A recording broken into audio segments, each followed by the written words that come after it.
Meus irmãos, a paz do Senhor.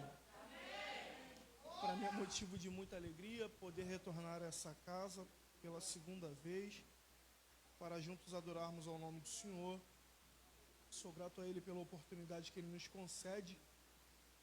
Deus em Cristo seja louvado pela sua vida, pela sua família, a família sacerdotal que nos recebe. Eu falei que ia esquecer o nome do Senhor.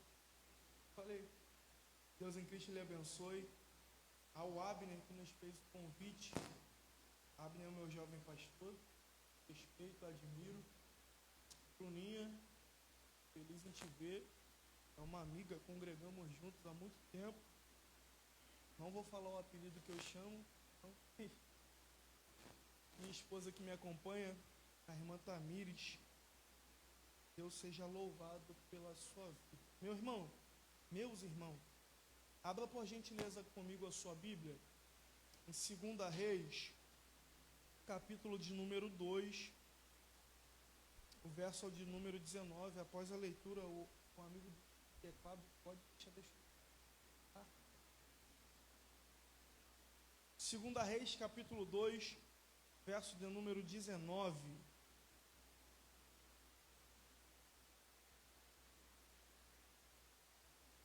Você achou? Está escrito: os homens da cidade disseram a Eliseu: rogo-te que a localização dessa cidade é agradável, como vê o meu senhor, mas a água é imprestável, é amarga, e o solo é estéril. E ele disse: traz para mim um prato e coloca sal dentro dele. E eles o trouxeram.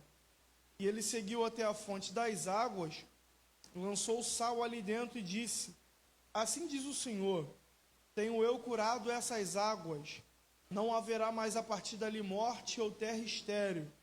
Assim as águas foram curadas até esse dia, segundo o dizer de Eliseu, o qual ele falou. Mais uma vez, e os homens da cidade clamaram a Eliseu, dizendo: rogo-te, eis que a localização dessa cidade é agradável, como vê o meu senhor, mas a água é imprestável, é amarga, e o solo é estéril. E ele disse: traz para mim um prato novo, coloca sal dentro dele. E eles o trouxeram.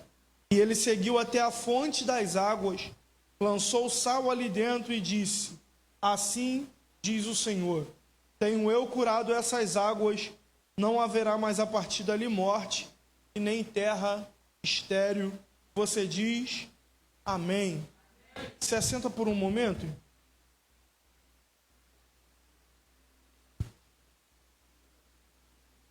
O texto que está diante de nós, eu acredito que é bem conhecido, porém pouco mencionado. Só que me faz necessário voltar um pouco em um personagem anterior a Eliseu. Esse alguém é Elias, que aparece no cenário de Israel, profetizando num tempo difícil, e aparece profetizando contra o rei da sua época, que é Acabe, e contra o seu reinado. Quem mais dominava por detrás de Acabe era a sua esposa, e você conhece, Jezabel. Essa aliança errada, esse casamento errado, vai resultar numa mistura de culto e de deuses estranhos no meio do povo de Israel.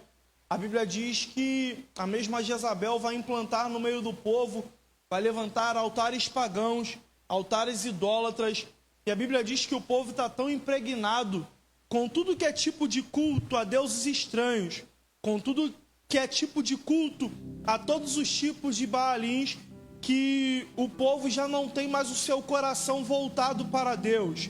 A Bíblia conta, e a história me faz entender, que o povo vive da seguinte forma: se planta, honra Baal; se colhe, honra Baal. Se alguém nasce, honra Baal. Se alguém morre, eles vão chorar de alguma forma cultuando a Baal. Então tudo que o povo faz, o seu coração não está voltado para Deus. O coração do povo está sempre voltado a Baal. É nesse cenário que Elias vai se apresentar. já que se planta, glória a Baal, já que se colhe, honra a Baal, a Bíblia diz que ele aparece no cenário profetizando uma palavra que não vai ser muito boa para a sua época. O que é que ele profetiza? Você conhece? Segundo a minha palavra, o céu se fecha, não cai mais chuva, nem orvalho vai cair do céu. É o profeta fechar a boca, e a Bíblia diz que o próprio Deus vai entrar em consenso com ele.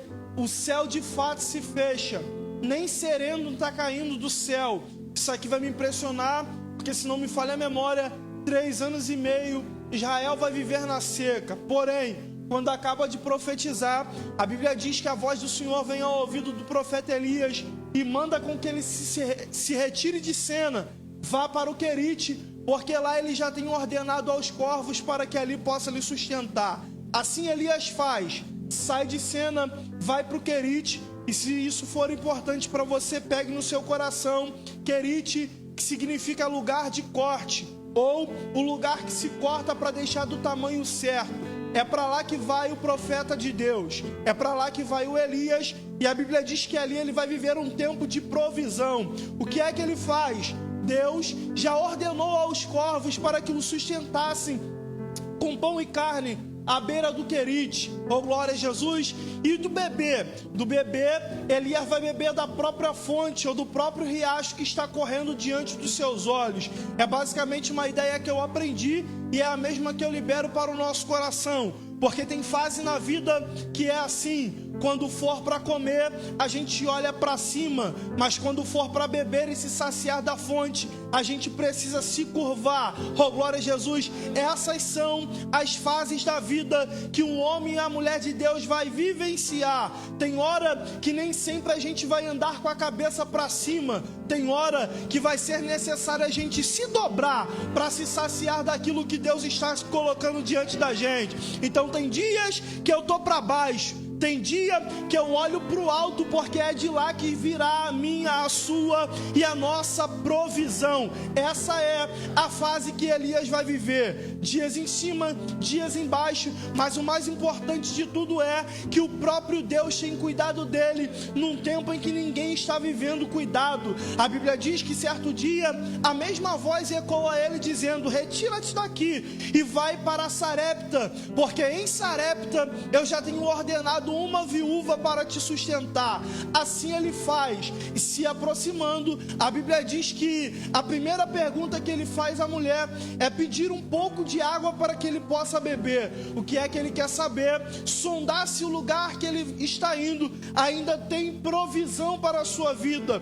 Quando ela está indo para buscar água, a Bíblia diz que ele também pede um bocado de pão, e ela diz: eu estava aqui, como o senhor vê, apanhando gravetos, porque eu vou fazer para mim e para o meu filho a última refeição. Oh glória a Jesus. Eu vou fazer um bolo pequeno para que a gente coma e para que a gente morra. Quem é Elias? Um profeta. Quem é o profeta? Representação do próprio Deus na sua época na terra. A Bíblia diz que ele olha para ela e libera para ela uma palavra: antes de fazer para você e para o seu filho comer, faça primeiro para mim. Oh glória.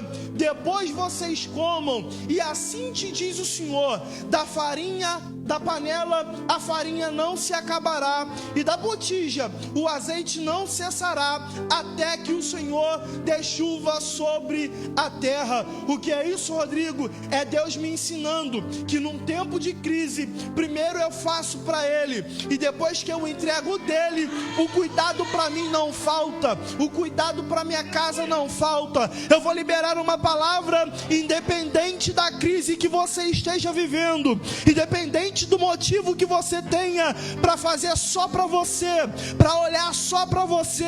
Primeiro eu.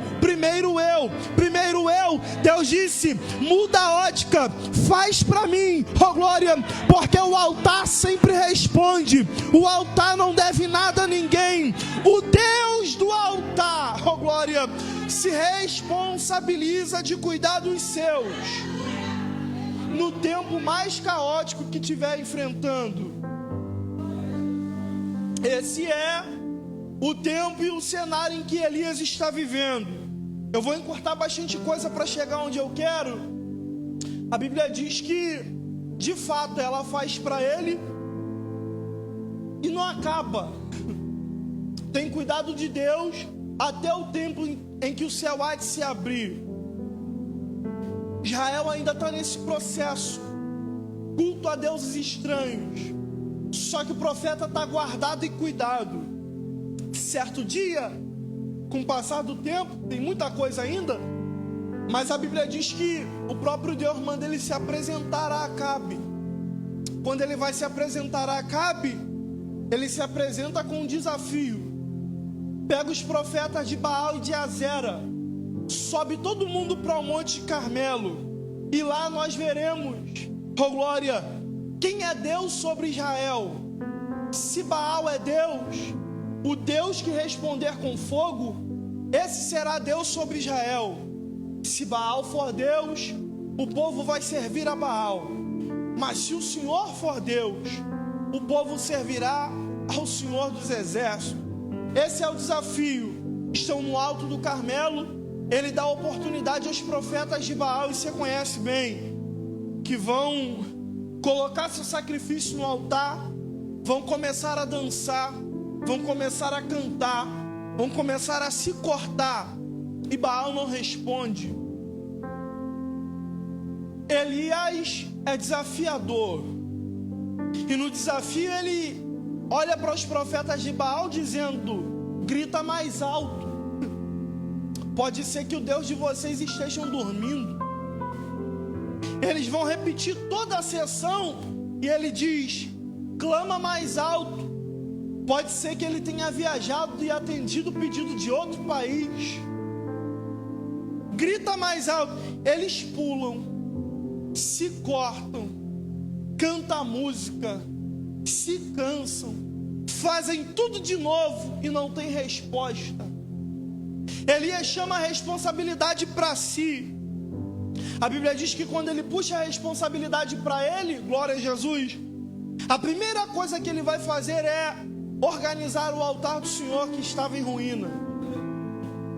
Não tem como oferecer um sacrifício a Deus com um altar desordenado.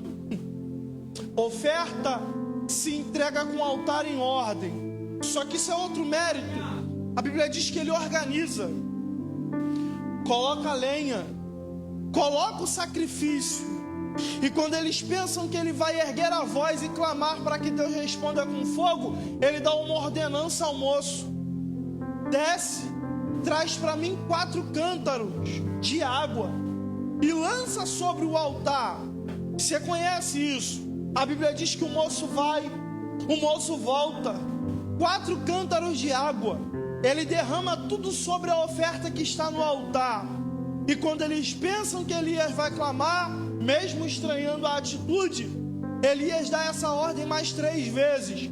4 vezes, 4 cântaros de água é derramado em cima do altar. Glória!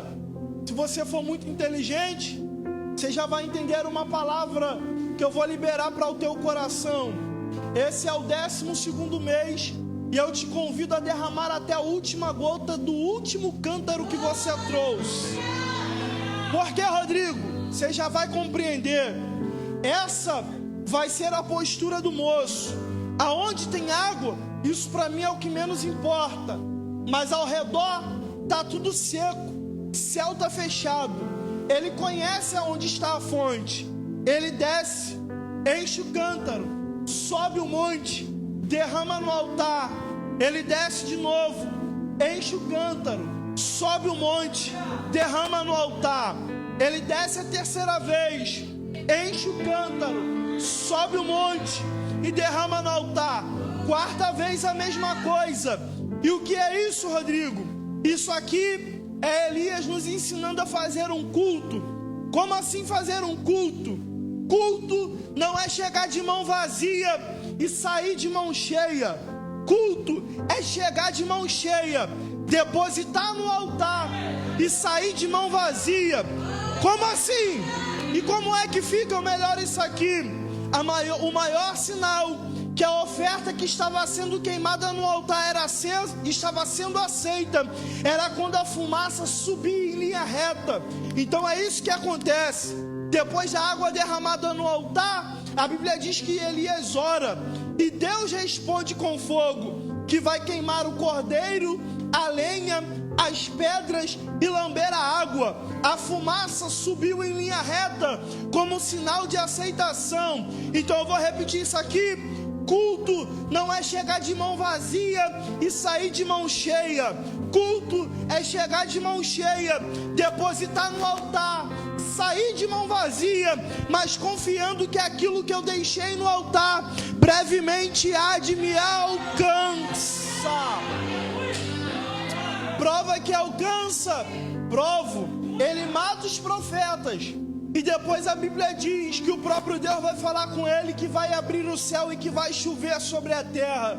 O que é isso, Rodrigo? A Bíblia diz que ele anuncia a Acabe a chuva. Ele diz que vai chover e vai chover muito. Porém, mesmo tendo a ciência, glória a Jesus, que Deus falou que vai abrir o céu, Elias, se fosse eu, ficaria em paz. Deus falou que vai abrir, vou para casa. Deus falou que vou abrir, vou procurar o meu repouso. Elias me ensina que mesmo Deus dizendo que vai fazer, mesmo Deus dizendo que vai abrir, mesmo Deus dizendo que vai acontecer, o que eu preciso é guardar o que Ele falou, linkado em oração. Deus falou que ia fazer. Quem mais precisava da chuva, que era Acabe, e o povo foi para casa comer e beber. Você conhece gente assim? É quem mais precisava tá em casa essa hora. Era quem mais precisava, foi pro set lanchar. Era quem mais precisava, ficou em casa vendo Fantástico. Você nem precisa tanto assim. Deus tem te sustentado, Deus tem te guardado, mas você veio aqui debaixo de uma certeza. Deus falou que vai fazer e vai fazer mesmo. Mas eu vim linkar o que Ele falou, a promessa, aguardando em oração. Oh, glória a Jesus. A Bíblia diz que choveu e choveu muito. E o que é a chuva? Resultado da água que Ele depositou no altar. Rodrigo, me explica isso? Te explico. A Bíblia diz, gente, que Ele derramou a água no altar. Quando o fogo desce, lambeu o cordeiro, lenha, pedra e água. O que é isso, Rodrigo? Todo o povo ao redor poderia olhar para Elias e talvez esse era o pensamento: esse homem está ficando louco, tudo ao redor está seco, não cai uma gota de chuva, nem sereno está caindo do céu, e ele está desperdiçando água no altar. Pega mais essa palavra para o teu coração: água no altar não é desperdício, água no altar é investimento. A água no altar que eu deposito hoje é a abundante chuva que me alcança amanhã. Então vou liberar uma palavra, é por isso que ela já foi liberada. Estamos no 12º mês do ano. Eu te convido nessa noite a derramar tudo que você não derramou o ano inteiro. Derrama agora e tem bênção para a sua vida amanhã. Derrama até a última gota hoje, e 2021 será o melhor ano da tua vida. O altar sempre responde. Aleluia. A água que eu deposito no altar hoje é a abundante chuva que me alcança amanhã. Esse é o Elias. Deixa eu correr aqui. Esse é o Elias. Elias esse que faz tudo isso, mas ouve dizer que Jezabel quer arrancar sua cabeça. Enfrenta 400 profetas de Baal, mas tem medo da ameaça de uma mulher. O desespero bate e ele sai fugindo, caminhando para o deserto, abrindo mão do moço que o acompanha, se assenta debaixo de um pé de zimbro, e tudo que ele pede é morte. Um anjo vem, toca, tem sobre a sua cabeceira uma botija de água fresca, pão cozido sobre brasas, e a ordem é: bebe e come, porque muito comprido será o caminho. Ele bebe e come, mas volta a dormir. Aí a Bíblia diz que pela segunda vez não vem um anjo, vem o anjo. O próprio Deus se manifesta dizendo: come, bebe, porque muito comprido te será o caminho. Ele bebe, come, e a Bíblia diz que com a força daquela comida ele tem força para caminhar 40 dias e 40 noites. Para onde vai? Para o monte. Bom, a princípio parece, mas é para se enfiar numa caverna. Você conhece gente assim? Que bebe aqui, come aqui, tô forte, mas é para se esconder. Tô forte, mas é para se isolar. Aí a Bíblia diz que na caverna a voz do Senhor ecoa a ele de novo: que fazes aqui, Elias? Eu prego para um povo inteligente. Que fazes aqui, Elias? Deus está dentro ou Deus está fora? Que fazes aqui, Elias? Deus está dentro ou Deus está fora? Dentro, fora. Parece que está dentro, mas alguns versículos mais à frente, depois você vê na sua casa, vai revelar que Deus não entra na caverna. Ele para na porta, e ele faz algumas coisas na porta para atrair Elias para fora. A Bíblia diz que quando ele pergunta, ele presta o seu relatório, suas queixas, Deus o convida, e na porta da caverna ele vê um vento forte vindo, fendendo rocha, abalando a estrutura do monte, mas Deus não estava no meio do vento. De repente o vento passa e terremoto no monte, terra está tremendo, estrutura está sendo movimentada. Deus não estava no terremoto. Passa o terremoto, vem fogo diante dos seus olhos, e Deus também não estava no fogo. De repente uma voz mansa e suave, você conhece, porque tem dia, pra gente que é do manto, é assim mesmo. Tem dia que a gente aguarda a resposta, e tudo que a gente quer é ver a estrutura do monte sendo abalada, é Ele vir falar conosco com a terra tremendo. Assim diz o Senhor, o varão marchando. Deus não está no meio. A gente aguarda da terra sacudir, e Deus não está no meio. A gente aguarda fogo cair para ouvir resposta. O fogo cai, mas Deus não está no fogo. Tem dia que tudo que a gente precisa é só uma voz mansa e suave. E ela fala, essa voz mansa e suave tem mais efeito que um monte tremendo. Essa voz mansa e suave faz mais efeito que a estrutura do monte se abalando com o vento. Essa voz mansa e suave tem dia que queima mais do que o fogo que passa diante dos nossos olhos. Ele manda com que Elias saia, porque ele precisa ungir 2 reis e um profeta.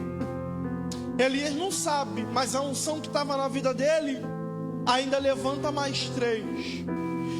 Você decidiu se esconder, você decidiu se isolar, e eu vim aqui com uma palavra mansa e suave, mas que ela penetre na tua alma nessa noite. Você pensa que não, mas o que está sobre a sua vida ainda levanta a sua casa, ainda levanta mais alguém, ainda levanta mais pessoas que você menos imaginar.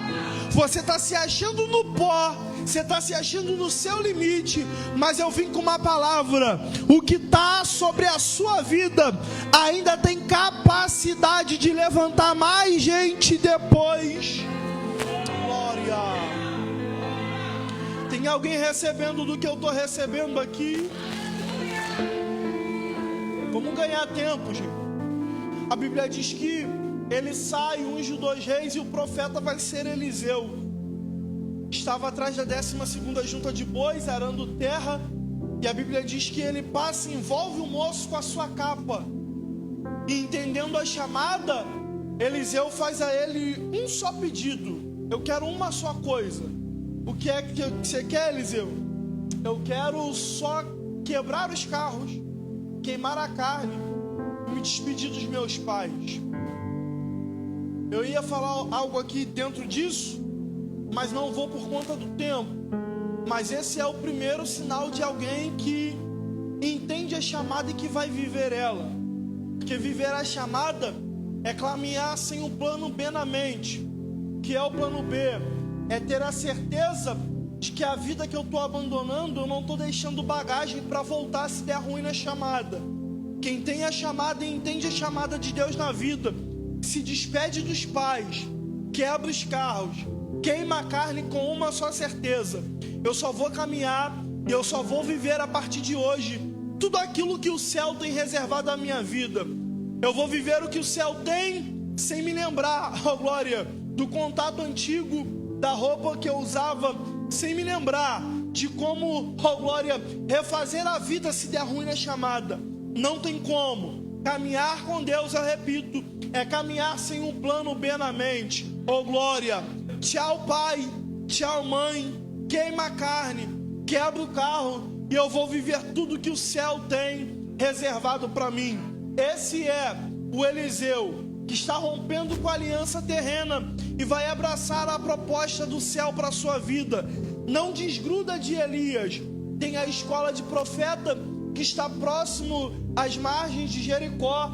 A Bíblia conta que Eliseu vai viver a sua vida a partir daquele momento, colado em Elias, vendo seus feitos. Só que chega-se um período em que a Bíblia diz que o próprio Deus vai anunciar a Elias que vai o tomar da terra. Glória a Jesus. Os filhos dos profetas estão sabendo dessa informação. Oh glória, a Bíblia diz que enquanto eles têm essa informação, eles correm para Eliseu e perguntam: está sabendo que o seu senhor vai ser tomado de ti? Estou sabendo, guarda o vosso coração em paz. A Bíblia diz que Elias anuncia a Eliseu: eu vou a Betel porque o Senhor me ordenou ir lá, fique aqui. E ele diz: longe de mim, eu vou te acompanhar aonde for meu Senhor. Ele acompanha Elias a Betel. Quando ele está em Betel, a Bíblia diz que Elias fala para ele: o Senhor me ordenou ir a Jericó. E eles voltam para Jericó: fica aqui. Não, Senhor, os meus olhos não vão se desgrudar de ti. Eles voltam para Jericó. De Jericó, Elias diz: o Senhor está me enviando ao Jordão, fique aqui. E ele diz: não, Senhor, os meus olhos não se apartarão de ti. Perdoa. A Bíblia diz, gente, que eles estão indo a caminho para o Jordão, saindo de Jericó. Elias pega a sua capa, enrola debaixo dos seus braços. Diante do Jordão, a Bíblia diz que ele toca as águas, o Jordão se abre, eles passam a pés enxutos. Eliseu fica maravilhado. A Bíblia diz que os filhos dos profetas que estão à margem de Jericó, à margem do Jordão, a Bíblia diz que eles vão se colocar de pé, pois um só pensamento eles têm. Qual? O que vai ser desse Eliseu? O que vai ser desse Eliseu? Quando eles atravessam, Elias informa para ele: a partir de hoje, a qualquer momento, o meu Senhor há de me tomar de ti. Pede-me agora o que é que você quer. O que é que Eliseu pede? Você conhece? A Bíblia diz que ele pede porção dobrada do Espírito que estava sobre a vida de Elias. Assim vai ser feito. Eles estão caminhando e de repente carros e cavaleiros de fogo vão cercar Elias. Oh glória, eu desconstruo aqui perdão, algo que a gente sempre ouviu, que Elias subiu numa carruagem de fogo. Não, carros e cavaleiros de fogo separaram Elias de Eliseu. Um moinho de vento é quem vai envolver Elias e vai o tomar para si. Só que enquanto Elias está subindo, a capa cai sobre Eliseu. A Bíblia diz que Eliseu começa a clamar: meu pai, carros de Israel e seus cavaleiros. A Bíblia diz que ele está se lamentando e Elias some no cenário. Essa é, oh glória, a maior proposta e o que a nova geração, que é a minha geração, precisa entender para se assumir responsabilidades. para se assumir responsabilidades, para se assumir aquilo que o céu tem reservado à sua vida, oh glória, um peso de responsabilidade. E a gente falava isso ontem.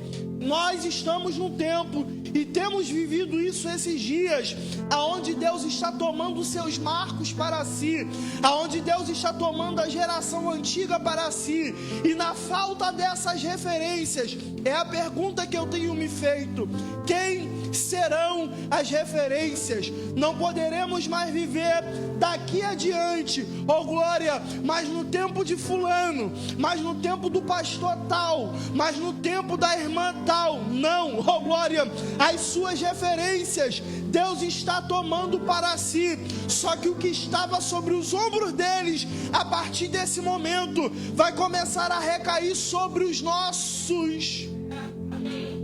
Eu não sei se isso alegra ou se isso entristece. É um tempo novo que a gente está para enfrentar. Na falta dessas referências passadas, quem serão as referências? Eu ouvi de um amigo, na falta delas, que sejamos elas. Eu senti que alguém murchou, mas eu preciso repetir. A antiga Deus está tomando. Há um peso de responsabilidade que vai começar a recair sobre os nossos ombros. Eles estão resolvidos. Os antigos estão resolvidos. O problema é daqui para lá. Com tudo isso que a gente está vendo, é daqui para lá. Eu não queria entrar nessa linha, já corto ela agora. Gente, Eliseu está se lamentando. Ele precisa voltar a Jericó. Só que do outro lado do Jordão estão olhando para ele. O que vai ser dele? O que vai ser dele? O que vai ser dele? A Bíblia diz que ele pega da capa que Elias usava e ele fere as águas. Aonde está o Deus de Elias? Não está duvidando de que Deus era poderoso para fazer. Ele queria ter a certeza se o que Elias tinha, ele recebeu. A Bíblia diz que quando a capa de Elias toca na água, o Jordão se abre novamente. Porque essa é a maior certeza. E isso é o que o povo passa a observar. Tem Deus na vida? Sinais. Tem Deus na vida? Sinais. Tem Deus na vida? Porque a minha geração é muito boa em aprender teoria. Só que lá fora eles não respeitam teoria. Lá fora eles entendem na prática. Que sejamos a influência. Glória. Ele atravessa. A Bíblia diz que os homens vão vasculhar montes à procura de Elias. Não acha. De repente Eliseu está caminhando. E aqui eu já achei o texto. Já vou encerrar. Aqui é bem curto. Fique em paz. Ele está andando e para na porta de uma cidade. Jericó. Jericó que nesses dias está bela. Jericó que está bem localizada. Jericó que naquele momento é a referência daquela localidade. Todo mundo que passa e olha para Jericó deseja morar dentro de Jericó. Todo mundo que passa e olha para Jericó se encanta com a beleza dos muros de Jericó e com os portões que Jericó tem encantadores. Rodrigo, peraí. Eliseu está passando diante de uma Jericó. Você está falando que com muros belos, com portões belos, Jericó não já havia sido derribada? Sim, Jericó havia sido derribada, porém Josué liberou uma maldição, uma profecia que era uma maldição. Maldito seja o homem que reedificar esses muros. Porém, no ano 531 a.C., a Bíblia diz que um homem por nome de Iel vai reedificar a cidade. que a partir daquele momento está se tornando maldita. Por quê, Rodrigo? Está reedificando aquilo que Deus já condenou. E aqui vem uma palavra para a gente de novo. Para de tentar refazer, para de tentar reconstruir, para de tentar erguer novamente coisas que Deus já condenou na sua vida. A maldição não alcança somente quem reconstrói Jericó, quem refaz os muros. A maldição acarreta em gerações. Jericó vai se tornar maldita. Os filhos de Iel vão se tornar malditos de geração a geração.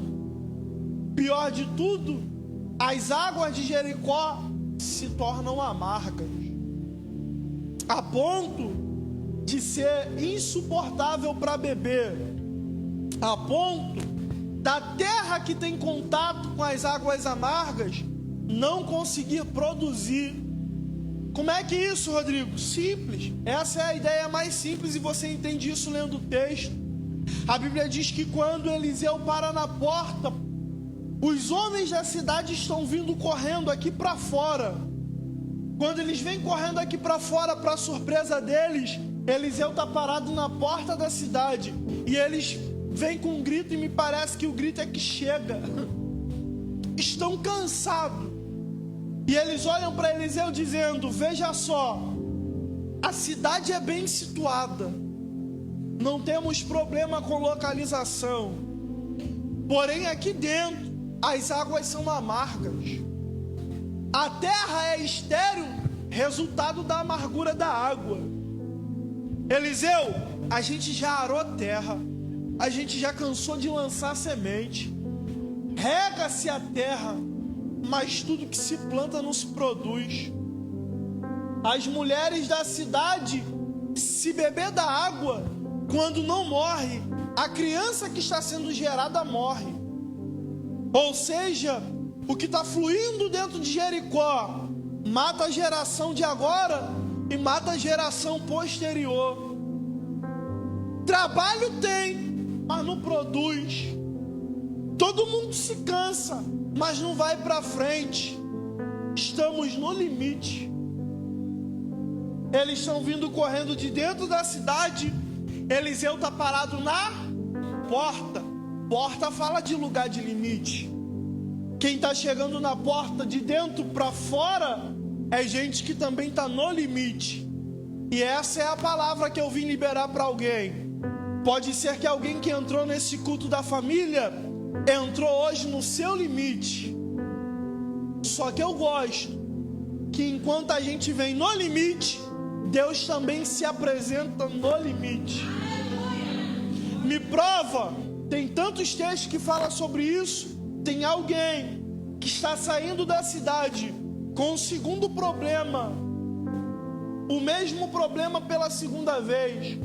Está vindo chorando, cortejo fúnebre. O primeiro que morreu na sua casa foi o marido. O segundo a morrer é um filho que ela está prestes a carregar. Mas na porta estava entrando alguém que toca no esquife. E o que vinha com notícia de morte volta como vida. Glória. Pega essa palavra no seu coração. Você veio aqui no seu limite, correndo com coisas que para você já estavam à morte. Só que nessa noite ele toca no seu problema e diz: volta, mas volta com vida. O mesmo problema de novo, não.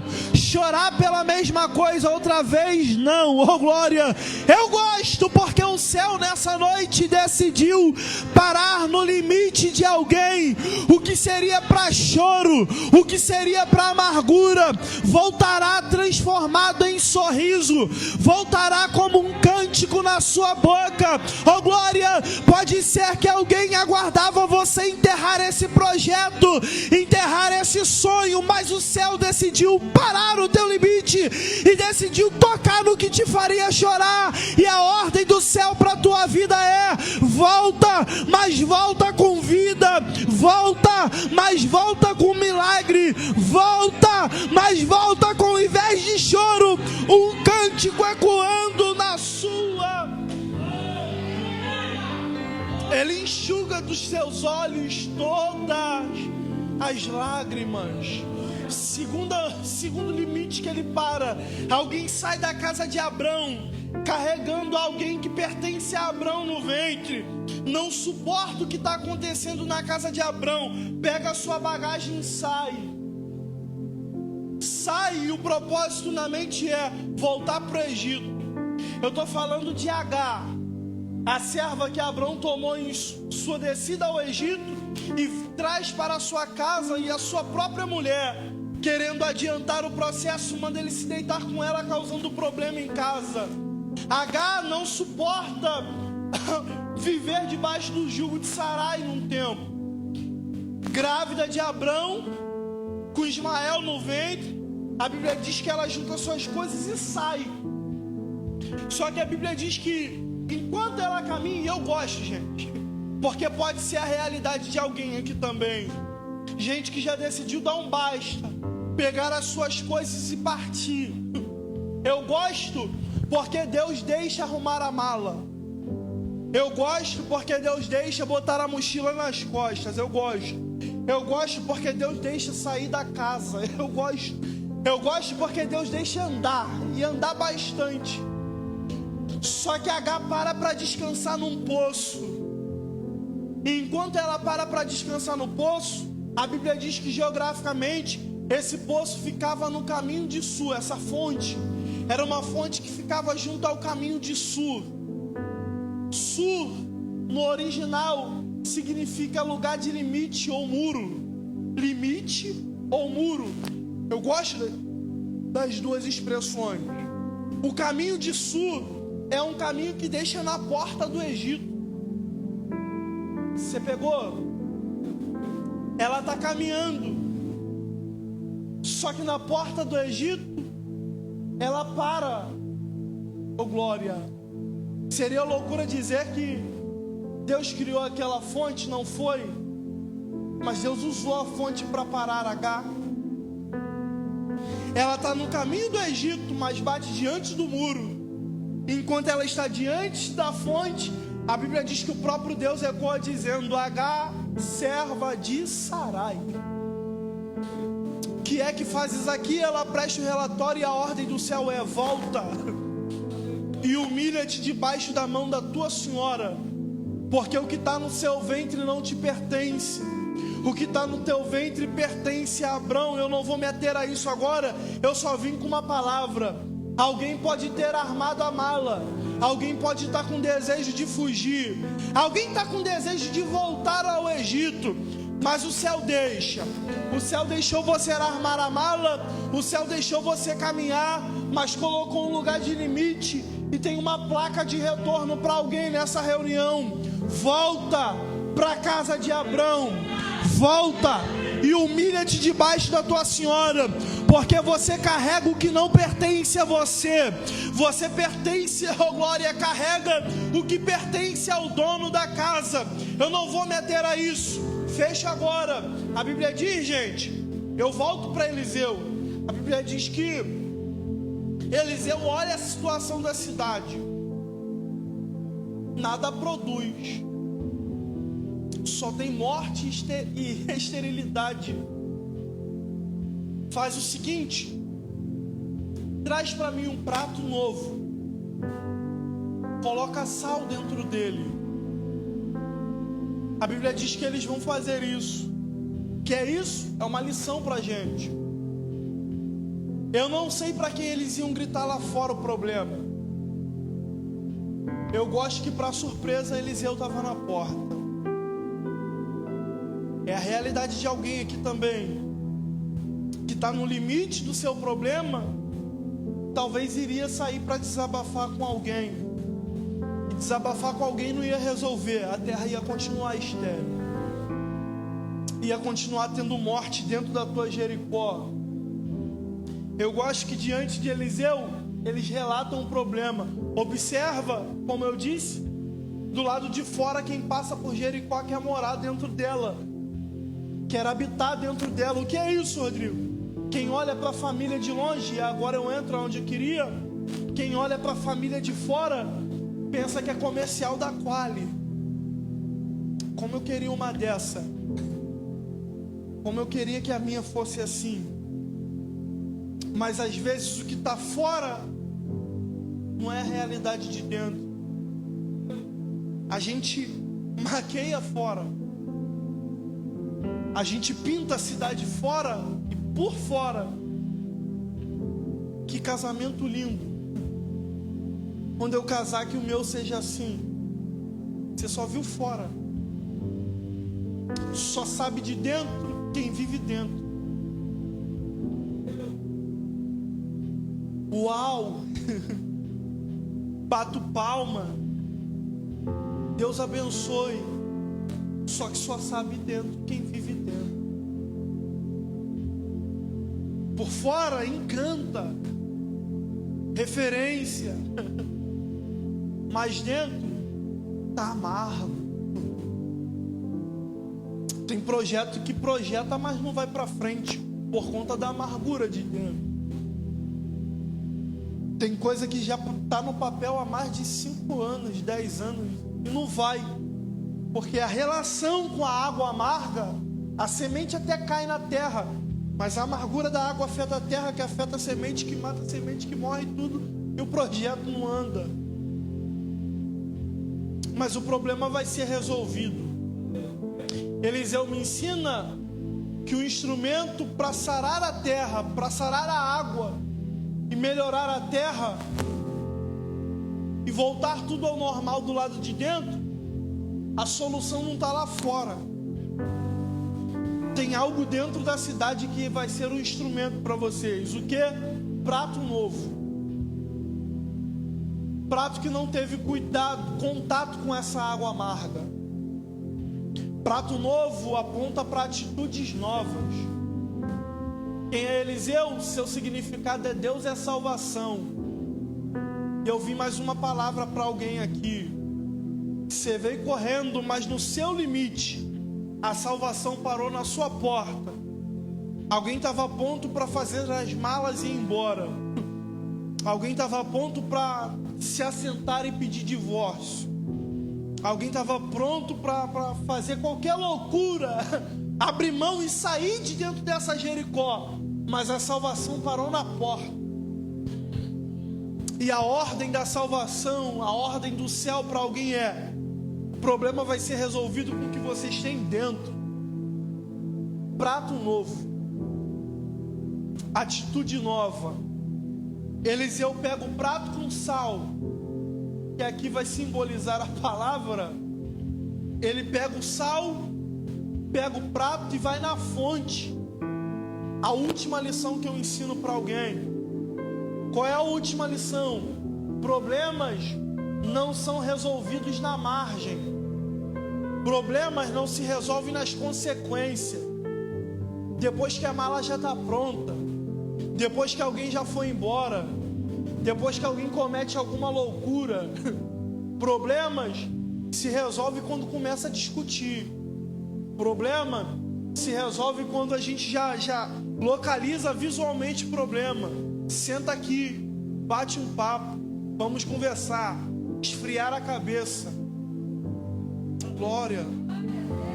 Não é aguardar acontecer, se trata onde nasce. Porque o problema não é depois, porque eu trato depois a consequência, mas ainda está emanando aqui, que vai estragar tudo de novo por onde passar, que vai matar a outra semente que eu vou plantar. Então ele pega o prato novo, cheio de sal, e vai na fonte, lança a sal ali e libera a palavra. Assim diz o Senhor. Como a gente leu, o amargo voltou a ser doce. o infrutífero passou a produzir. Eu encerro aqui agora com uma palavra. Eliseu é alguém que carrega Deus na vida. Então, gente que carrega Deus com atitude nova, oh glória. Gente que carrega Deus em boas novas e apresenta sal nas fontes, tem a capacidade de transformar amargo em doce, de transformar morte em vida, de transformar o que não produzia a terra mais frutífera que tem. Eu encerro aqui. Problema não vai se resolver você abrindo mão da sua casa, da sua família, do seu casamento e indo arrumar outra, Se o amargo é aqui dentro, então você vai matar outro. Problema se resolve puxando Deus para a vida, trazendo atitudes novas, regada de sal, oh glória. E é possível sim ser feliz, é possível sim voltar a ter vida aonde só tinha morte, e mais, ter alegria com a mesma mulher, com a mesma casa, com a mesma família, com os mesmos filhos. Problema se trata na fonte e não na consequência. A gente pensou que a gente ia sacudir a terra, oh glória, mas esse não era o propósito. E aqui eu encerro te convidando para a gente orar.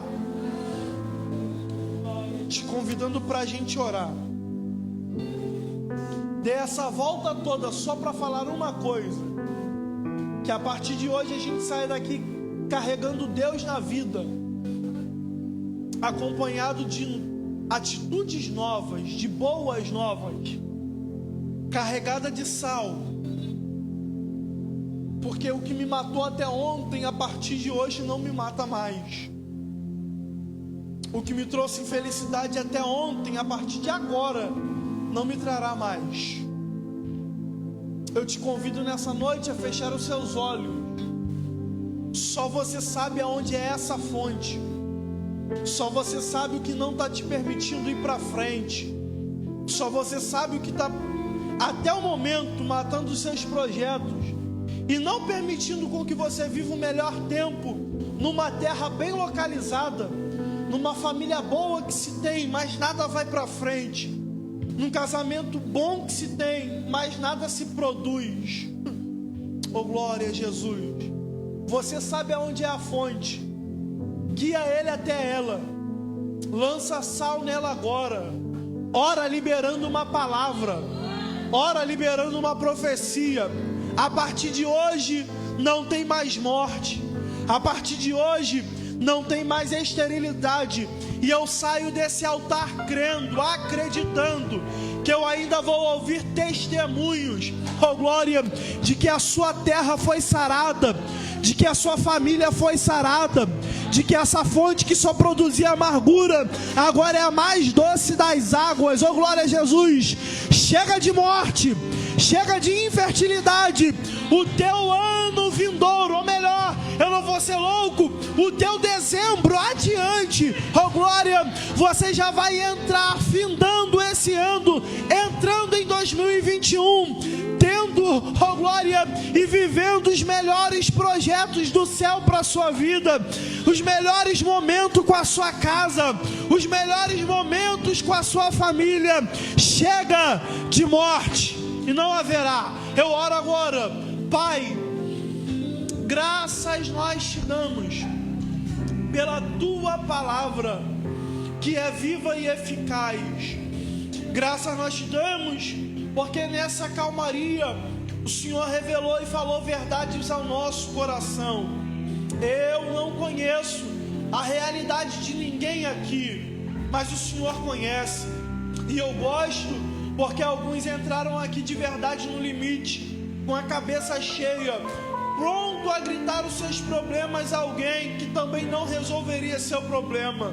Mas o Senhor, como salvação, parou na porta e está ordenando a alguém: volte para sua casa, volte para sua cidade, porque é aí dentro que você vai sarar e resolver os seus problemas.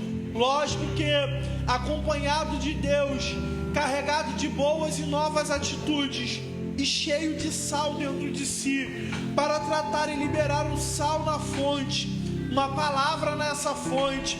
Eu acredito e saio confiante desse altar, que essa casa não sofrerá a dor do divórcio, essa família não sofrerá a dor da separação, mais um filho que vai ser criado sem um pai, mais alguém que vai deixar de criar o seu filho, mais alguém que vai tentar resolver os seus problemas arrumando outra família. Não, eu profetizo que não terá mais morte nessa cidade, que essa Jericó terá, ao invés de águas amargas, a mais doce das águas, a mais bela comunhão dentro desse lar, a mais bela comunhão com essa família, famílias que terão prazer de almoçar o domingo assentado à mesa, batendo um bom papo, e que agora de verdade vai parecer comercial de margarina, vai ser a família exemplar, vai ser a família inspiração, vai ser o casamento em que alguém olha dizendo: eu quero ter um casamento semelhante. Eu profetizo de acordo com a tua palavra e liberando acerca desse altar que não mente e que não volta vazio. Não terá divórcio, não terá separação, não terá esfriamento. Todavia, eles viverão o melhor tempo daqui adiante, sem morte, produzindo, sendo felizes e fecundos. Essa é a palavra que eu libero nesse altar a essas famílias. Amém, amém e graças a Deus. Se puder e quiser, com a mão você bata a palma, com a boca você glorifica e recebe essa palavra no nome de Jesus.